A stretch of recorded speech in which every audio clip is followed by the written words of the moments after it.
بسم الله الرحمن الرحيم قل هو الله أحد الله الصمد لم يلد ولم يولد ولم يكن له كفوا أحد۔ کہو ہر چیز کا خالق صرف اللہ ہے، وہ یکتا ہے، سب پر غالب ہے۔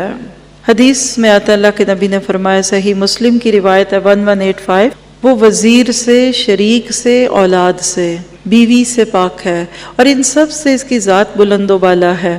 یہ تو مشرکین کی پوری بے وقوفی ہے کہ اپنے جھوٹے معبودوں کو اللہ کا پیدا کیا ہوا، اس کی مملوک سمجھتے ہوئے پھر بھی ان کی پوجا پاٹ میں لگے ہوئے ہیں، لبیک پکارتے ہوئے کہتے ہیں کہ یا اللہ ہم حاضر ہوئے، تیرا کوئی شریک نہیں، مگر وہ شریک ہے وہ خود تیری ملکیت میں ہے، اور جس چیز کا وہ مالک ہے وہ بھی دراصل تیری ہی ملکیت ہے۔ تو اللہ تعالی ہمیں شرک سے بچا کے رکھے۔